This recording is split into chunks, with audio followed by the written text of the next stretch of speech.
Recently, I was stopped in my tracks by a verse and story in the Bible that called me out so hard. It convicted me deeply in my striving to be a good homemaker, and my desire to be a godly mom, a loving wife, a good homemaker, provider for my family meals, and all of the in between.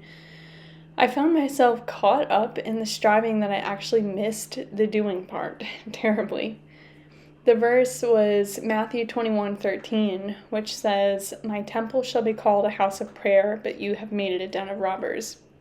What's interesting is that this story in the Bible, I always really enjoyed from a personal, just seeing kind of the human part of Jesus, although this was obviously righteous anger.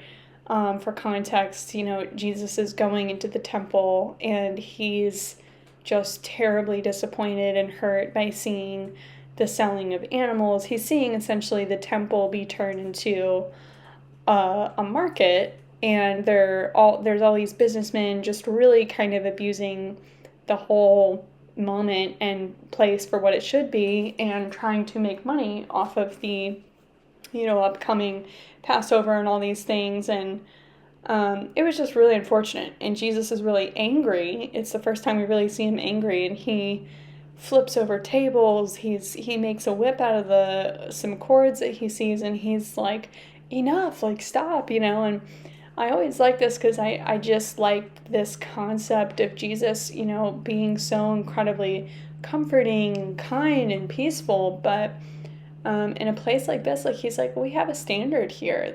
This is just simply not okay. And I've heard this story many times, but for the first time, this verse convicted me from a totally different standpoint, that I was potentially disappointing, Jesus, and that I was potentially kind of in the same boat as those people that were in the market that he was so irritated by. And I just realized that I was justifying frustration. I was justifying my behavior and lack of self-control, lack of love, lack of peace and patience, because I was trying so hard to be those things and do those things, that I was trying to streamline my life, declutter the house. I was trying to think of, things that I could implement in teaching the girls, behavior stuff, and trying to get this time to spend time with the Word. But as soon as I felt interrupted or felt like, if I had to pause at all and pull a headphone out from a podcast or lesson thing that I was listening to answer my child, I'd just feel frustrated. I'd feel frustrated that, what was working for one family wasn't working for mine. Or I felt, frustrated if, I'm trying to spend time with God in the morning and my kid just decided to wake up way earlier than usual that day. And I'm, in this process of trying to be so loving, trying to be so Christlike, I was becoming so not Christlike in the process. And so some things that I kind of took away from this was don't become such a Pharisee type person that you get so caught up in the teaching and learning of the right ways that you don't actually experience it yourself for the fruit of it. Sorry, my phone is blowing up. That you don't actually experience it yourself, or live it out. And that was really convicting. Then there was another part of me that was don't become a market person. Don't become a person that's allowing things into the temple that shouldn't be. The robbers of joy, the robbers of peace, the spiritual criminals of anger and comparison and enemy lies causing insecurity. I was thinking, the temple in this sense on a personal application level, I see this in a twofold scenario where I'm really missing the mark in both situations. My temple as in this home, which I'm trying to, create as a place of peace, as a slice of heaven on earth, as a place where Jesus would come in and feel cozy, feel invited, feel like he could sit across the couch for me. Like that is my ultimate goal, that I pray for. I'm like, God, I want you to be cozy here. And then also our bodies are a temple. Our bodies are where the Holy Spirit dwells within us. And I I've been pretty open on here. Like, I have had just some really fluctuating struggles with really just not being nice to myself lately, as some autoimmune things have risen, dealing with inflammation, and honestly just not living the same way that I used to. I don't look the same, and I'm not like trying to say that I look awful, like, or anything like that. It's just, there are times where I 100% allow the voices of these lies from the enemy to really take place and rob me of peace. And these are things that, then I'm not treating myself well, and this is a temple in and of itself. And so I just felt really convicted of that. Like, I ultimately, in trying to keep this standard so high, I'm not pleasing Jesus. And I saw a clip of the writer of the Chosen series, say a little excerpt on this verse, and it was in the Bible app, which I don't ever really even check the Bible app, but I do have that little widget thing on my phone that shows the verse of the day, and this happened to be the verse of the day the other day, and I looked at it, and Jonathan Rumi, the actor who plays Jesus, I know people have such mixed feelings about this show, but he just did such a great job at portraying Jesus for me, and just seeing his frustration, seeing his disappointment. It was like a painful anger within him. And it hurt me, thinking, man, I'm so sorry. And some things that, alternatively just gave me comfort when I was apologizing to the Lord and in prayer, is I just remembered, Jesus throughout his ministry, he says, follow me. He says, I am the bread of life. He says, come to me, all you who are weary, and I will give you rest. And I just was thinking about, the simplicity and the also very real intentionality of Jesus's ministry. It was so relational. And I was just thinking, I'm not really doing that part very well. And I thought another thing that I was convicted on was, I've been prioritizing human teachers more than the ultimate teacher himself. So something I was thinking, I was like, we can't get caught up in learning from Christian leaders, from pastors, from authors, from podcasters, that we spend more time listening to people than we do learning from, the ultimate teacher himself. And it's like, yeah, it's great to have good teachers in your life. There's wisdom in learning from those further along in their walk with you who have more knowledge than you, but the ultimate teacher is Jesus. And I was just convicted of that. And then in homemaking, I was thinking, something that I wrote down was just, we can't get caught up in trying to keep the temple, whether it's our house or our body, so clean, so perfect, that we miss the point of holiness. And holiness doesn't necessarily need to look spotless.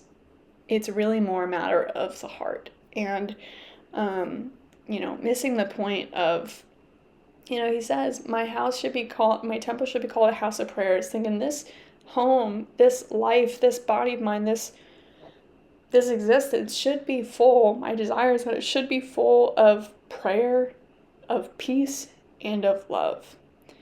And in my consistent and constant kind of frantic need for things to be just so, with constantly cleaning the floors, constantly putting the toys away. Like, I could very easily spend an entire day just cleaning one mess from the next. And this particular day that actually the verse was, on my phone, I had actually spent the day decluttering on purpose to really just streamline things so that I don't spend so many days like this, because I felt convicted of this already, but it hit the nail even further, in as it's just like, okay, like you can't be missing the point here in your goal to be a good homemaker. It's not about keeping the house. The home is not the house. The home is the atmosphere, it's the love, it's the people. And the same thing with the temple in our bodies and our souls is it's not about, say keeping your temple holy. People could apply this to food, to exercise, all these things, tattoos, alcohol, and have some strong beliefs there. But I think more than anything, it's about the soul. What are you feeding it spiritually? What are you letting into your eyes? What are you letting into your ears? How are you resting? How are you nourishing your brain, stretching your brain? How are you feeding your heart? Give it food of the Spirit. Jesus said, I am the bread of life. It's not the kind of bread that you eat. It's nourishment for your soul that we need. And so we can't forget where our rest and actual life lies. It's time with Jesus. It's learning from him, loving him, receiving him. And that will fill me up more than any snack, more than any drink, more than any level of cleanliness or coziness, more than any amount of time to myself that I could have. And I can't afford to lose sight of that.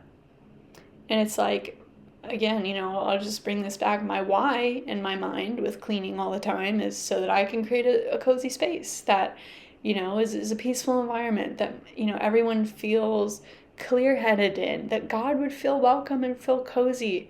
But would my attitude make him feel comfortable? Would my attitude make him feel really invited?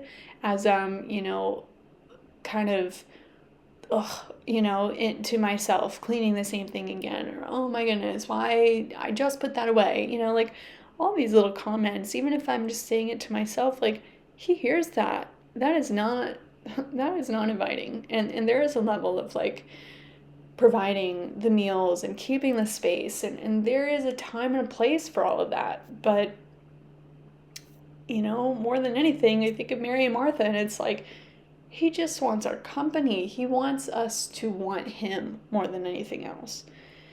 In parenting, it's like my desire is to teach my kids in the way they should go, leading them to know God and be emotionally well-rounded and able adults one day. But am I embodying that myself along the way? Am I even showing them a basic level of self-control with my tone, my eyes, my body language? Am I letting them see my quiet time, or am I so stuck on how I want it that unless it's my way, I just won't do it? And if that's the case, then they won't see it. And that's just like, oh, well, that would be a shame. So that's something I've been trying to do more of as well, is like, yes, I really do get the best quiet time when it's uninterrupted, when it's before they're awake, when I can really feed myself. But there's also been times I'm trying to just be good about, yes, being present and everything, but also too, like while we're playing or, at the library, I've started bringing books in the Bible as well to just challenge myself to be like, you need to show them what it looks like to be a good adult, to fill yourself with the right things, and to show them habits and things that are good. And so reading the Bible around them is something that I've been really trying to challenge myself to do more of. And lastly, just, something that this verse was making me think of as well, just this whole mindset of thinking, I'm striving to be a good homemaker. But when I truly stop myself and think about like the ideal woman or just goal version of myself that I want to be, even when I think of just like memories of moments where I've been like wowed by another woman, and I think like I want to be like that one day, and contrast all of that with me right now, I can very comfortably and openly admit I have got a lot of work to do. I know that there is so much like literal, physical, and emotional healing that is still happening within me with autoimmune stuff and physical and mental and emotional triggers and autopilot responses, like, and patterns that I'm needing to rewire after years of trauma and sickness.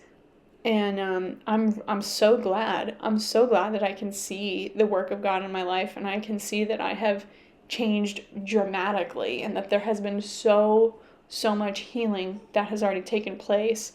And I'd love to share more of that in time with you guys. And I thank God for the healing that He's done, and for the woman that I am today. But like I said, I'm very aware I have still got a long way to go. And I was listening to a podcast the other day, the Now That We Are a Family podcast, and I heard the host say something that he was reading in a book. It was along the lines of, like, think of your goals for yourself. Think of the person who's accomplished those goals in, let's say, 5 or 10 or 15 years from now, and think about that person. And then think to yourself, like, what are their habits? What is their morning routine? And I started to think about that and think about the kind of woman I'm striving to be. And I'm thinking, what can I learn from her now to help me actually become her? How does that kind of woman refill? How does she carry herself? How does she think, eat, act, pray?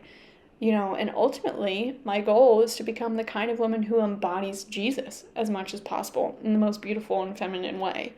To be the kind of woman who genuinely is laid back, who is slow to speak, and just very much inviting. I was reading recently, going through a Bible study with some friends from church, friends of ours from church. We were going through John, and we have been very, very slowly just breaking it down verse by verse. And we were going through John 1, and, Jesus is asked, like, where are you staying? And Jesus simply says, come and see. And we are just like, we all kind of marveled and chuckled at this mysterious and very casual and comfortingly, that's not a word. It was an inviting response that just hints to the kind of vibe we will see Jesus carry out over and over throughout his ministry. He doesn't give, direct answers a ton, although of course he does in the right time and place when he saw fit. But he, more often than not, was a man focused on the journey. And it's like, I think it was my husband who said he could have just said, right over there, I'm staying over here. But he just says, come and see. And he wants us to join him on the journey, not find all the answers, have the perfect strategy or rigid routine for life, but simply follow him, rely on him, enjoy his presence, enjoy his company, and love life along the way. And for me, that makes me think, as a woman, I deeply need to slow the heck down. I want to be present for the journey I'm on with Jesus. I want to be available for the people around me who may need someone to accompany them as well on their journey with Jesus. For my family, for my friends, even strangers. As an example of this, that same day I was convicted, I was so glad God gave me the opportunity to shift immediately and apply the lesson that he had placed on my heart. Later that day, someone came over to help fix our Wi-Fi. And at first I was annoyed. I was like, why is it that anytime something needs fixing in this house, men only come as soon as I'm putting my girls down, which is my time for myself? As even texted my husband joking, I'm like, it is without fail every time 2:00. But I immediately checked myself. And I was like, you know what? Someone is coming over, and I need to make sure that this house is up to par on a spirit level. And immediately I was very inviting, and I just made sure that this man felt appreciated for coming. I thanked him a ton. I told him the situation, and I made him a latte. And of course, constantly was referencing my husband and my family. In no way was I overly friendly. But I made sure to just be very courteous, very inviting, very hospitable, and just grateful that he was there fixing a problem of ours. And I just asked him a little bit about himself. He saw pictures of our daughter from her first birthday that we had on a little banner. And he said that he had a son. And I asked, do you have one? Like, do you have other kids? And he said that he was pregnant. He was pregnant. His wife was pregnant, expecting their second. And he later on went on to tell me that his son, the left side of his heart is not functioning, and that it just simply has not developed. And so the right side of the heart is the only part that is pumping blood, and it is, overcompensating for the lack of function on the left side, and his little heart is struggling. And every single doctor that he has been to with his wife has suggested an abortion. And I just said, I'm so sorry. That is such a shame that they can do that this far in pregnancy. She's due in a few months. And I know that the medical world is very comfortable with this. In the first trimester, I was not expecting that this late in pregnancy. And yeah, I was just like, I'm so sorry. And I asked for, his wife and his son's name. And I just said, please know that we will be praying, and that I believe that God can heal and God can use the doctors that are going to be doing the surgery. Like he said, immediately we're going to have to have the birth in a hospital in Duke, and I guess Duke Hospital, Duke University. I don't really know the name, but he was like, yeah, we're going to have to drive over there, have the delivery there, and immediately go into surgery. And the chance of survival is not high, but we're hopeful. And I was just like, immediately that night, I said, we need to pray for this man's wife and his son, and I've been praying for them every day since. And I made sure to just be extra doting on my husband. I made sure to be extra present with my kids and not be cleaning, not be listening to things, on my phone with a AirPod in.